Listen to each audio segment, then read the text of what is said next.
Now, here is more about that plane crash we told you about at the beginning of this newscast. Investigators have a good idea about where to focus their examination on Atlantic Southeast Airlines Flight 529. Special assignment reporter Eric Halverson is in our newsroom now to tell us about a message radioed by the pilot. Eric? Well, the Federal Aviation Administration says the pilot reported engine trouble, and the agency says that may have been part of the pilot trying to land at a regional airport. The commuter plane slid across the ground on the edge of a wooded area near Carrollton, Georgia, about 50 miles from Atlanta. The plane was on its way from Atlanta to Gulfport, Mississippi. The impact of the crash knocked the nose loose and turned it back toward the tail of the aircraft. Something happened to the prop. It stuck into the side of the plane. They turned to go back to Atlanta or to another airport. Could not make it, saw this field, decided to try to put it in this field, and it clipped the treetops coming in. The plane carried 26 passengers and 3 crew members. Witnesses say the plane broke into 4 sections when it hit the ground, and then it caught fire. One witness says some of the survivors were burning and running from the wreckage. We found the rear section of the fuselage fully involved. With the first person I came in contact with was the co-pilot. Our attempts were directed to extricate the co-pilot from the plane. We broke through the fuselage. We ended up taking the co-pilot out from the rear of the plane. He was burned. He was conscious and was breathing when he left here. When we got here, one of my deputies and the fire chief got here. They were trying to get the pilot out of the plane. It was burning. Couldn't get him out of the plane and had to leave, and they had to abandon the fire. It was so hot. They couldn't get him out. Residents say the pilot deserves to be praised. They were saying that the pilot deserves to be praised in light of the fact that he was able to bring that plane down in a field as opposed to in the area where there are homes. Now, this is the 4th fatal commuter plane crash in 10 months. The American Eagle crash near Roselawn, Indiana last year is among the most recent. And today's is not the first crash for Atlantic Southeast Airlines. In April of 1991, a similar craft crashed in Georgia. That accident killed more than 20 people. A former senator from Texas and an astronaut were among the victims. Mike and Debbie? Yeah, Eric, you mentioned this is Atlantic Southeast. I don't think we're familiar with that airline around this area. Yeah, it sounds like it's a regional commuter type plane. It's a contracted, private airline contracted to work for Delta. Okay, Eric, thank you. Eric Halverson on special assignment. Well, officials say a 3-year-old boy found in a dumpster site this weekend had been dead for 3 or 4 days. An autopsy conducted today revealed that Reuben Taylor died of suffocation. The child's body was found Saturday in a barrel in an enclosed dumpster site near 38th and Shadeland. Taylor was reported missing over 10 days ago. Police believe a teenage aunt and her friend took the child with them when they ran away from home. One of the 2 girls led police to that dumpster. Officials say no arrests have been made. Well, testimony today in the murder trial of Kofi Ajabu links one of the victims to drugs. Also, more graphic pictures are shown to jurors. News 8's Pam Kramer joins us live by satellite from South Bend. Pam? Well, Mike and Debbie, 19-year-old Peterson Britt is on the stand right now. He knew Nick Alaminos. He also knew Raymond Adams, one of the accused in this case. And according to his testimony, Nick Alaminos has called him and asked to have some drugs. Peterson Britt then made contact with Raymond Adams and brought the 2 men together to make that drug connection. Now, earlier in the day, jurors were forced again to look at some very disturbing pictures of the victims' bodies. He's concerned about inflaming the jury inappropriately, so he's being very conservative with his rulings on the pictures. How does that affect your case? It shouldn't really have that big of an impact. I think with the pictures that we've been able to get in, we should still do just fine as far as being able to illustrate to the jury what went on that night. The doctors who conducted the autopsies on Lisa and Nick Alaminos and Chris James used graphic photos to describe in detail how their bodies were found. According to Dr. Dean Hawley, the throats of Nick and Lisa Alaminos were slashed in a similar fashion. Our belief is that the same individual killed Nicholas Alaminos and Lisa Alaminos. Now, that's our belief. That's not the evidence yet. We don't believe that Mr. Ajabu was that individual. I've been instructed by the court not to discuss the case. Dr. John Pless said he believes Chris James died from manual strangulation. even though he too had his throat cut. South Bend. While this trial is going on, we understand that the Disciplinary Commission of the Indiana Supreme Court is investigating a complaint made by Moja Ajabu, Kofi Ajabu's father. The father complained that Kofi was questioned by lawyers when he did not have his own lawyer present. Testimony going on at this hour. We'll have more for you at 6 o'clock. Reporting live via satellite from South Bend, I'm Pam Kramer. Yeah, Pam, we've been hearing a lot about Raymond Adams in this case so far. Have they made any connection yet with Kofi Ajabu to the case? Debbie, very good point. No, they have not. And if you didn't know better, you would think this was the trial of Raymond Adams. But as we know, Raymond Adams has already pleaded guilty in connection with the crimes. And in fact, he is supposed to testify later this week. Okay, Pam, thank you very much. Live from South Bend. With 2 Indianapolis public high schools closed, Howe and Washington, the first day of class was a bit confusing for transferring students at some other city high schools today. Hallways at Manual High School were crowded as students were trying to find out where they should go. The new teens and the teachers who transferred with them were dealing with the adjustment. We're real frustrating, especially with as many kids as here right now. And I'm like last on the list. Yeah, I miss it very much. I miss the football program, you know, because I would have been still starting there. And I still got work even harder to play for Manual High School. I think it's easier in the fact that we've been teaching before, so you know we're teaching our same subject matter. But as far as the students, you know, yeah, true, they're going to have to adjust to a new school. Many of them, they obviously adjust to new teachers almost every year, so that part of it is probably not that new.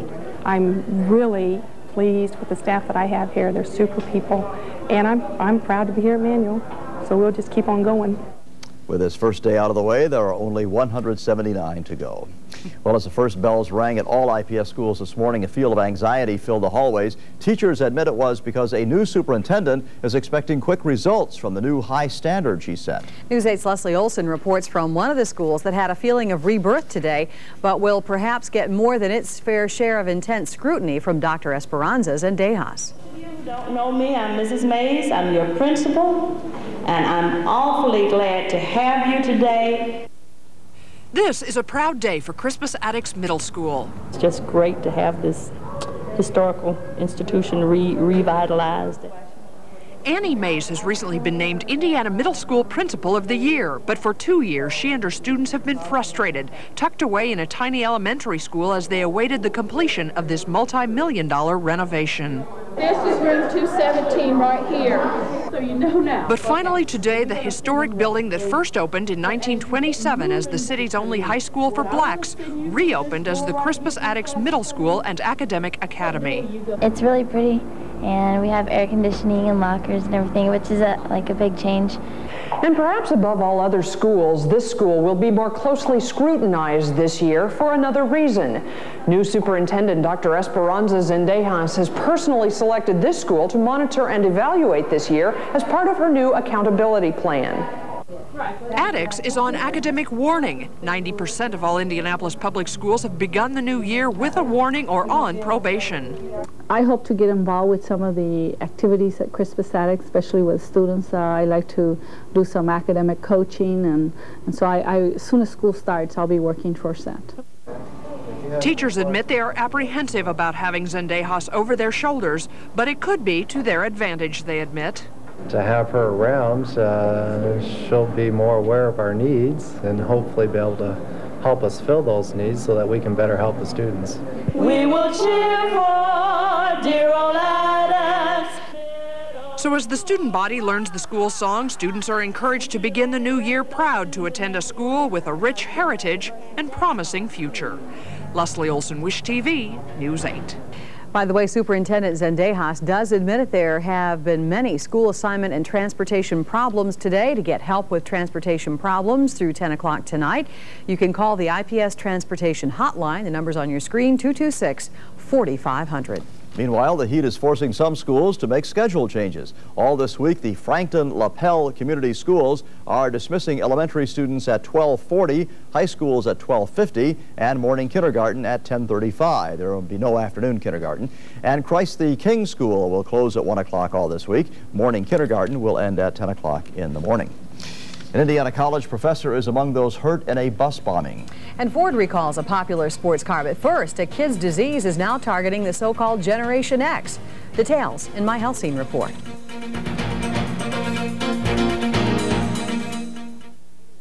College students around central Indiana are finding out they have a little shot to tend to before they're admitted to school this year. Turns out a number of students are missing a measles booster, and school nurses, with state laws backing them up, are seeking out those young people who need to be immunized. All right. Usually there's very little, side effects to it, particularly if you've had one in the past. The warning for young adults to get a second measles shot comes as college campuses around the country get ready to kick off the fall semester. Federal health officials say people between the ages of 20 and 37 are at risk of catching the measles because they never got a second dose of vaccine, which wasn't recommended until 1989. And in 5 to 10% of cases, the first shot is ineffective.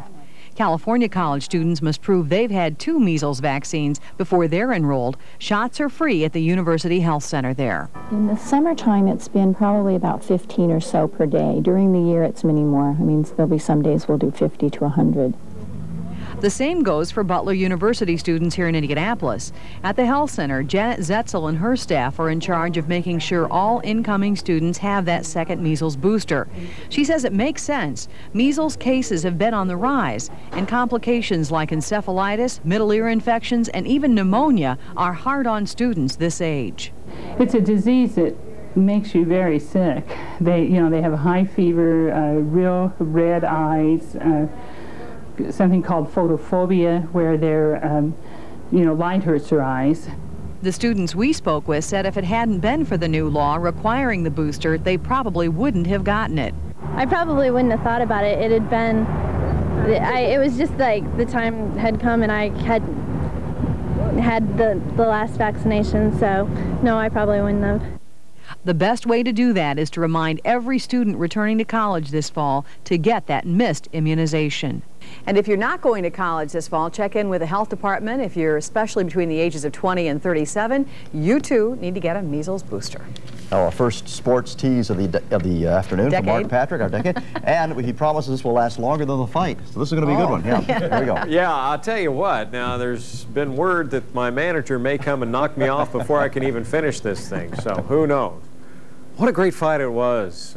Gosh, weren't you surprised that Tyson lasted more than a round, huh? Well, coming up in 550 Sports, we're going to tell you what went on at the Colts complex today. And, of course, Derek Daly is here as we look back on the weekend of racing, a rather eventful one. It's all on the way, so stay with us. All righty, thank you, Mark. Well, kicking off the week and hoping for some good news in terms of this incessant heat. You know what? We may have some good news. Well, that'd be great. Change. It's about time. All you have to do is look outside. All week long, in the past week, we've had milky, hazy skies, and now it's bright blue. Oh, that's a good sign. Drier air is coming to town. The forecast is coming up.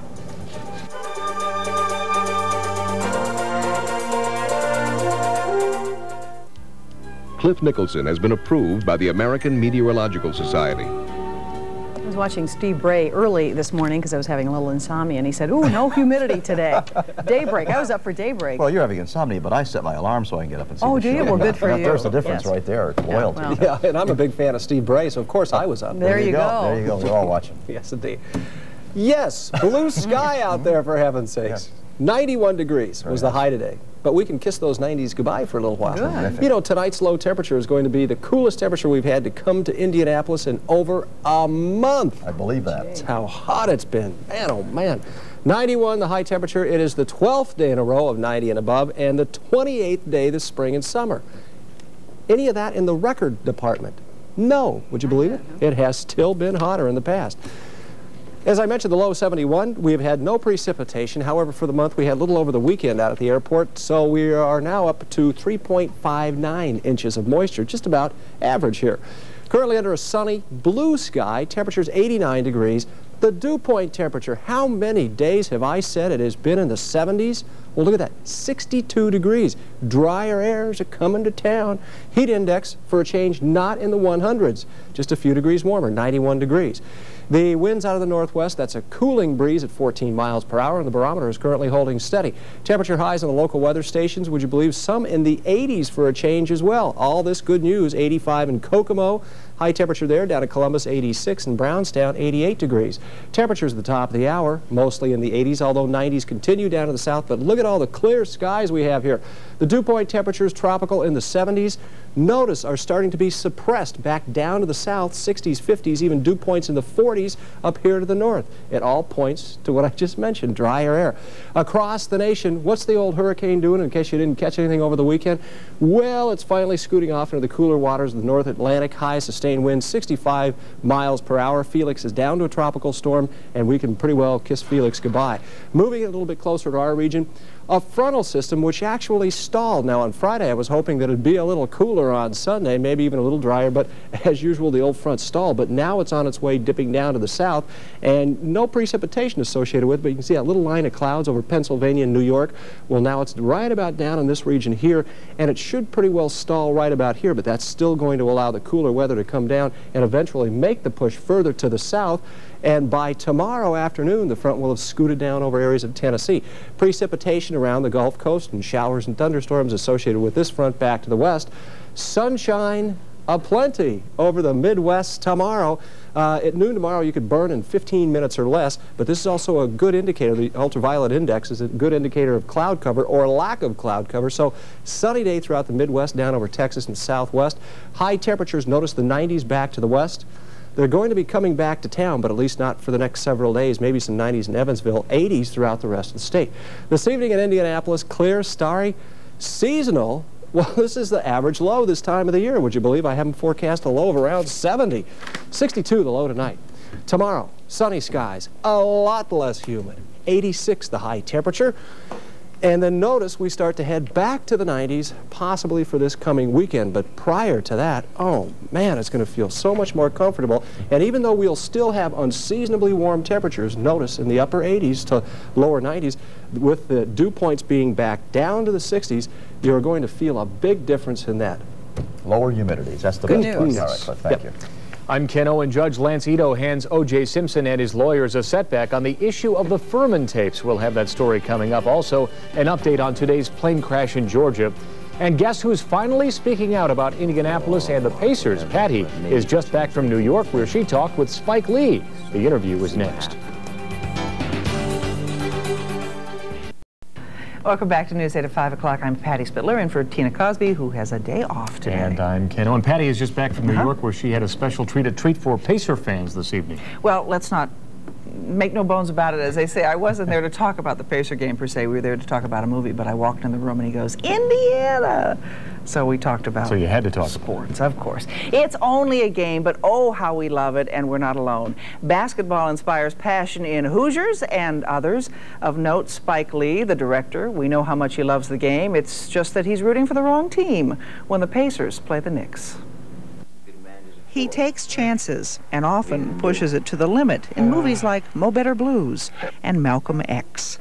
As a director, he's often considered to be on the cutting edge and edgy. Speaking of edgy, we also know all too well that Spike Lee is a basketball fan, a Knicks fanatic to be exact. We've witnessed his antics and frustrations courtside for years. And yesterday in New York, Spike and I were talking about his next movie, Clockers. But we took a time out, if you will, to banter basketball. Would you do a basketball movie? Well, I'm going to do a baseball film first. That'll be my first sports film. I'm doing a film about Jackie Robinson that I'm writing now. But basketball will be after that. And who will the winning team be in the movie? I don't think it'll be a pro team. I think it'll be about college basketball. College basketball? Okay. Why do you like basketball so much? I like all sports. And I just grew up a Knicks fan, and I know they love me in Indianapolis. We do. We do. It's a love-hate thing. It's like it's a love-hate thing, and I know they were giving me grief when the first 2 years ago we were calling him Crooklyn Chokeland after Reggie made that that disparaging in my direction, but They just beat the Knicks. You had a better team this year. That's the way it goes. I just fess up. That's what, we retired our Spike Lee mask even though the ball, 9 times out of 10, that ball's going in. I know. And we would have won in overtime. It was just luck. It was just the timing, just the clock at this point that ran out for you. But you know, we gave away too many games, and again, Reggie Miller killed us. Finally, with a smile, he shoots, he scores, he makes it good. An admission that the Pacers ruled last year.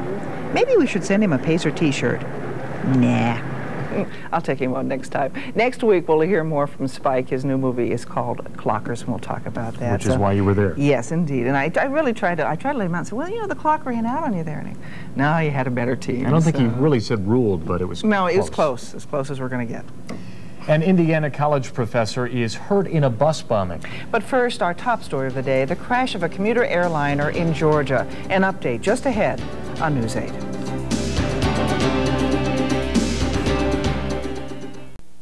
The National Transportation Safety Board is assembling a team to investigate the crash of a commuter plane today. A twin-engine turboprop from Atlantic Southeast Airlines went down in Carrollton, Georgia, about 50 miles from Atlanta this afternoon. Special assignment reporter Eric Culverson is in our newsroom with the latest on the crash. Eric? Well, 2 people were killed, 27 people are injured after the crash. The pilot is among the dead, but residents of the area say he deserves praise for bringing the plane into a field with homes in the area. Many of the survivors are being treated for burns. Witnesses say some of those people were fleeing from the wreckage with their clothing on fire. Atlantic Southeast Flight 592 was on its way to Gulfport, Mississippi from Atlanta when the pilot reported engine trouble. Then contact with the plane was lost. Now, some of the victims have been transported to Georgia Baptist Medical Center in Atlanta for treatment. Others have been taken to Chattanooga, Tennessee. Ken and Patty? Okay, thank you very much, Eric Culverson, for the update. It is the worst train disaster in the history of India. About 300 people were killed when 2 trains collided Sunday. One train hit a cow, then stopped on the tracks, but a signalman let another train go down the same tracks. Most of the passengers were asleep when the collision occurred. One American was killed and a professor from DePaul University in Greencastle was injured in a terrorist attack in Jerusalem today. The Muslim militant group Hamas is claiming responsibility for the bombing of a commuter bus that killed 5 in all. A second bus caught fire in the attack that was apparently intended to derail peace talks with the PLO. Bernard Bateau, a religion professor at DePaul, was one of at least 100 injured. He called his wife in Greencastle this morning to tell her he was in the hospital. He couldn't talk too well, but he said that he was in an accident, that he was on the bus, and that he had smoke in his lungs, and that's why he couldn't talk too well, and that he had cuts on him, especially he had a laceration on his head. Professor Bateau is in Israel studying Hebrew on a sabbatical that began 2 weeks ago. Ken? Fire tears through a women's prison in Korea, killing 37 people and injuring 14 others. Most of the victims were prostitutes who were all kept in one building. The doors were locked and windows were barred to keep the women from escaping. It's believed one of the inmates started the blaze. An Illinois woman is reportedly Jack Kevorkian's 25th assisted suicide. According to his attorney, the so-called suicide doctor attended another suicide early this morning. 46-year-old Esther Cohen's body was found in a car in the parking lot of a Michigan hospital. Cohen suffered from multiple sclerosis for over 10 years and was virtually a quadriplegic. Kevorkian's attorney says she has been counseled by Kevorkian for several months. A former nurse's aide accused of sexually assaulting 4 nursing home patients is no longer facing charges. Marion County prosecutors say they were forced to drop the charges against Donald Martin. 2 of the alleged victims have died. The remaining 2 cannot testify. Martin was charged with molesting 4 residents at Miller's Mary Manor Nursing Home in 1994. The state is prohibiting Martin from working in any other Indiana nursing home. The fate of those controversial tape recordings of police detective Mark Furman remains up in the air. O.J. Simpson's attorneys asked Judge Lance Ito to admit the tapes as evidence, but today he rejected the defense's written request, calling it incoherent. Ito says the papers don't make any sense, calling it inexcusable, quote, given the fact there are more than a dozen attorneys working for the defense. Okay. And I apologize that the court had to go through anything that caused you any problems, because you got a flavor for it, but we want it to be so that you'll understand exactly where they're keyed directly in. The defense will now resubmit the request in greater detail. According to court papers on those tapes, Furman uses the so-called N-word 30 times and makes 18 references to police misconduct. On the witness stand today, defense forensic expert Larry Regal, he says the police crime scene investigation did not meet minimum standards. The bodies of 3 Americans who died in Bosnia are back on American soil. The caskets arrived at Andrews Air Force Base near Washington, D.C. this afternoon. They were killed Saturday when their vehicle slid off a mountain road near Sarajevo. President Clinton will attend their funerals on Wednesday. And there's now a team in place to chart the future of the Naval Air Warfare Center. Mayor Goldsmith says a 9-member panel will oversee and reuse the plan. The center must go through a base closing process so the land, buildings, and equipment can be transferred to city ownership. Navy officials will meet with members of the new panel on Wednesday to begin the negotiations. Well, as youngsters head back to school, a tough question for parents. Should your kids be allowed access to the internet at home? It can be a terrific homework helper, but there is a downside as well. We'll have some advice next in today's Life in the 90s report. Allows them access to newspapers, libraries, and information from around the world. But some websites can be a little too educational for young people. In Congress, there's been talk of cleaning up the internet. Some companies are offering programs that let parents block out offensive websites, but the editor-in-chief of Family Life magazine says there is still no guarantee a child can't find something like this. I think it's like anything else in raising a child. I think you just cannot let a child go off on his or her own, and you have to be there to monitor it and to make sure that they're looking at the right things, and you just can't give them a couple hours and walk away, no matter how much we all like to do that and be free of our kids for an hour or two to go and read or do whatever we want to do. I think with a computer you have to be there for them. Peter Herbst says kids under the age of 10 should be supervised when they surf the net. For now, he says commercial online services like CompuServe, America Online, and Prodigy offer the best systems for parents to lock their kids out of certain areas, so children can use the computer unsupervised and parents can have peace of mind. With the new computer CD-ROM, family members of all ages can explore time. The Newsweekly's 1995 almanac includes 6 years of Time articles from 1989 to January of '95, and selected articles and covers dating back to 1923. There are pictures, charts, and videos ranging from Elvis joining the Army to words that shaped America. Read my lips. You can also do searches. There are 96 references to Indianapolis in the database, 12 to Goldsmith, including an article that refers to the mayor as the Prince of Privatization. The 1995 Time Almanac is available for Windows and Macintosh computers. It sells for around $45. Could you feel the cool down? Cliff has more on the slight break from the heat wave. It was welcome. Plus, a boy gets too close to a storm drain as neighbors go on a frantic search for his body. The story when News 8 continues.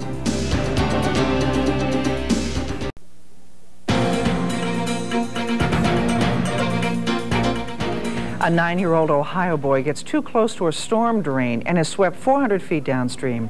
It happened Saturday night, right after a heavy rain. Firefighters found Charles Ellsburn's body in the creek where the drain empties out. Neighbors blame city crews for failing to install a screen over that 17-inch drain. Of course, we had a water tragedy today here at the White River. People trying to cool off and get away from these high temperatures. And here's Cliff with some good news for all of us. Looks like a little cooler weather is on the way. Well, at least we'll pop out of the 90s, and the relative humidities will go way down over the next couple of days. That'll feel great in Orleans Elementary in Orange County, way down south in southern Indiana. It's 87 degrees, but notice they still have a high relative humidity because their feels-like temperature outside is still at 96 degrees. Here at Indianapolis, we had a high temperature of 91. This is the 28th day this spring and summer that we've had temperatures in the 90s and the 12th day in a row. And notice, as far as days in the 90s, we have to go back to 1991 when during the spring and summer there we had 32 days of 90 and above. Here's the forecast for us this evening in Indianapolis. Now, clear, starry, oh, the blue skies out there, that haze and kind of milky white sky is being kind of swashed out of here, I should say, washed out of here by the drier air that's coming down. Low temperature 62 degrees. We haven't had a temperature in the 60s in a long time. And tomorrow, a lot less humid with a high of 86. We can open the windows tonight. Won't that feel swell? That's great. Keen. Thank you, Cliff. Thanks, Cliff. From a quarry in Bloomington to a stone cutter in Spencer, now to the Circle Center Mall. Ray Rice tracks the trail of some limestone to its final destination in tonight's Indiana Zone, just ahead on News 8. Two copy machines. The Minolta from Rex has the Rex service team to stand behind it and keep it running right. What's behind those other guys' copiers? Good question. Nobody knows business like Rex. Rex sells fax machines, electronic typewriters, computers, printers, Minolta copiers, and more. And every machine from Rex comes with this handy maintenance kit. For $2.19 a month, see your local Chevy dealer. Dear Dave, after session last week, we had your new smoky bacon cheeseburgers. One bite and we said, man, whoever made this has paid his dues. 3 strips of hickory smoked bacon, smoked cheddar with that sauce, all on a $1/4 pound of fresh beef with sauteed onions. Dave, it was so delicious, Lucille and I played a whole set of Lowdown Blues. Your pal, B.B. King. Here, B.B. Keep smiling. You'll beat those blues yet. Try Wendy's new smoky bacon cheeseburger. If you or someone you love has been injured through the carelessness of others, call the law firm of Konauer Dorman at 269-3550. Most of us pass the same buildings every day with hardly a thought about the construction or the materials. I think about that every day, You do? but that's just me. Well, one material has been the subject of reports the past 2 Mondays, limestone. Tonight, Ray Rice completes the journey from quarry to stone cutter to the Circle Center.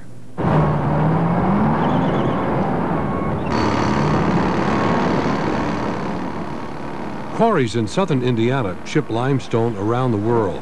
In recent weeks, some stone sliced from the Hoadley Quarry in Bloomington made its way to Heritage Stone in Spencer, where Dave Hawkins has been cutting about 50 pieces destined for Indianapolis. They're being shipped to the southernmost point in the new Circle Center called Jackson Street between the Omni Severn Hotel and Union Station. And it's here that the knuckles, as they are called, will be put in place. The knuckles are these round things right here. The area is being transformed into a plaza, which will have triangular quadrants, limestone curbing, flower beds, and a fountain. You'll get to see it finished by September 1st. Most of the people I've talked with in the past few weeks in the limestone industry have been telling me that limestone is making a comeback, if you will. Is that right?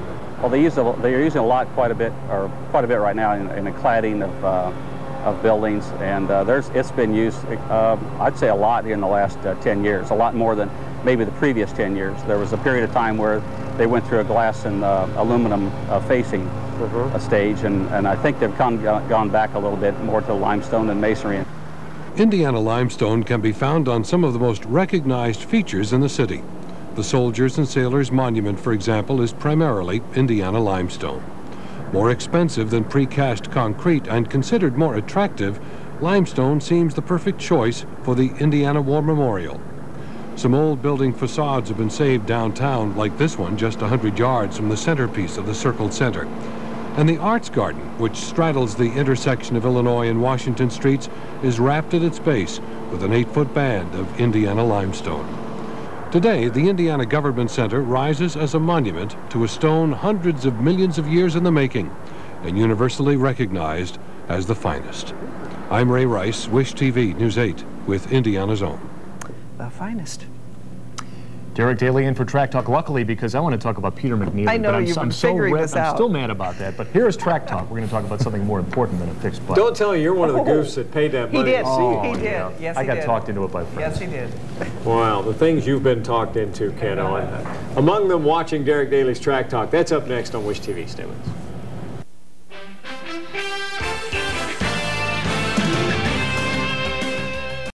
Derek Daly's Track Talk is sponsored by Pettigo Chevy City and Phillips 66. Welcome to Derek Daly's Track Talk, and I guess the big surprise, Andre Ribeiro, not only the pole, but also the race. Exactly. What a surprise it was for the rookie Ribeiro, but New Hampshire yesterday was just a gorgeous day to go racing, and Andre Ribeiro did pull a surprise, and he took the pole, and people didn't believe he could actually go and win the race with the likes of Michael Andretti and Paul Tracy chasing him. But as you look down, a more perfect Sunday to go racing you couldn't have, but Ribeiro, he got the jump was put over him by Teo Fabi at the start. But then there's a first lap crash. Fernandez gets it badly wrong and destroys the second car of the weekend. Here it is in slow motion. Watch the impact. Crashes the back of his head against the back of the cockpit. Then the traffic jam, typical of 1 mile ovals. Watch Michael Andretti in the white car on the left side. Slices past Vassar, past Bozell, decides to go past Pruitt, comes in behind him, and watch what happens here. Pruitt safely through turn 3. Then it goes wrong. 140 miles an hour impact to the concrete wall, and in slow-mo, you can see he has nobody to blame but himself. Simply revolved through a 180, and then it's a one-way ticket to the concrete. Now watch Ribeiro down the inside of Michael Andretti. So few people can pull that move off. And this crash towards the end of the race meant that Ribeiro's triumph was seen with the checkered and a yellow flag, but every Brazilian there and everybody in South America cheered because this was a great day for the rookie. And of course, Jacques Villeneuve, who finished 4th, increases his lead in the PPG IndyCar World Series title fight. And Derek, Roger Penske's appeal of the Portland suspension by actually the disqualification of Al Unser Jr. is still kind of weighing on those IndyCar standings right now. And it could get a bit ugly because right now he has an appeal. There's 3 judges who will sit on a panel. They could take up to 30 days to decide whether he wins the race or not. Now, Penske is arguing that if they get the skid plate, which they have, and bolt it back onto the underside of the car, it'll pass the 2-inch rule. I know that the rest of the car doesn't pass the 2-inch rule. So it's ugly, and the championship may be over, and we may not know who wins it. Well, Penske will just go to IRL, won't he? Will he? Big day at NASCAR yesterday as they were taking it up at Michigan, and Johnny Andretti qualifying 4th in this race. Among his best qualifying efforts, looked pretty strong early. And a possible rain out, but one of the men who was a casualty early was another Ford driver. Dale Jarrett had engine troubles, backs off, and look at this. Rick Mass gets it all wrong, backs it into the wall, not too much damage. Watch the fuel come out of the back of the car, and the roof flap is already up to stop the car getting upside down. Elliott did run out of fuel, and he gets a final push from Ted Musgrave. That's technically illegal, but Bobby Labonte wins for the 3rd time, 2nd time at Michigan. His brother Terry is 2nd, Gordon is 3rd, Dale Earnhardt is 35th, and Coach Joe Gibbs absolutely delighted. Now look at these points. Jeff Gordon increases his lead, but Dale Earnhardt has not been this far behind at the points chase in the last 3 years. All right, Derek, thanks very much. We'll look forward to seeing you again next Monday here on Wish TV. It's a short week for our horse, but an even shorter week for the Bears of Chicago to prepare for Thursday's exhibition final at the RCA Dome. Center Kirk Loudermilk is nursing a slightly sprained knee from the game this past weekend in Green Bay. He will not play against the Bears in the preseason finale. The same true for defensive tackle Tony McCoy. Big Mac's knee was scoped this afternoon. It's been bothering him all preseason. He had surgery, and from what I understand, everything went well, and he's hoped to be back getting treatment tomorrow, and we'll just see how it goes from there. But I think everything went well. Short weeks, the Senior PGA Tour will tee it up again at the Brickyard Crossing Championship. Some of the finest of the mature tour will shoot for this year's title, including defending champ Isaiah Waioki, Lee Trevino, and Hale Irwin. Of course, designer Pete Dye says that despite the hot summer heat, his brilliant design on West 16th is ready to go. This has been a real summer for grass in Indiana, but Jeff Stewart's done a marvelous job out here, and we're really in good shape, you know, and I'm sure by the 2nd week of September we'll be ahead of everybody. Oh, here's one of my favorite events. The Little League World Series in Williamsport, PA. The East versus the South. Toms River, New Jersey, and Spring, Texas. Faces drunk, the South leading 9-6 in the top of the 6th, but Chris Cirillo goes deep for the grand salami, and the East takes a 10-9 lead. Bottom of the 6th, it's tied at 10. Wild pitch, and Vardell Starling scores the winning run for Texas, and they win it 11-10. Usually don't have scores that high because they got those kids that can shave pitching. The Indians are idle tonight. It's their last night off before the end of the regular season. A lot of reports out of Detroit saying Sparky Anderson will retire at the end of this year.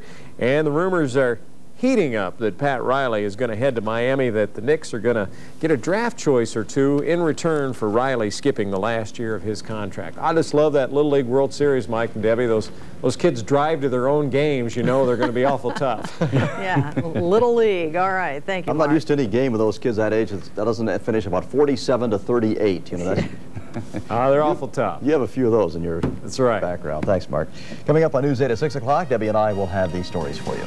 A teenage boy is dead, the victim of an apparent drowning in the White River. I'm Anne-Marie Tiernan with a live report coming up on News 8. I'm Jim Shella at DePauw University in Greencastle, where people are dealing with the news of a professor injured in a bomb blast in Jerusalem. The bombing and the local reaction coming up. How are Washington and Howe students fitting in at other IPS high schools? I'm Rick Hightower. We'll take a look just ahead on News 8. And good news, our hot, humid, tropical weather is going on vacation for a few days. I'll have the forecast. Those stories and more next on News 8 at 6 o'clock as your 24-hour news service continues.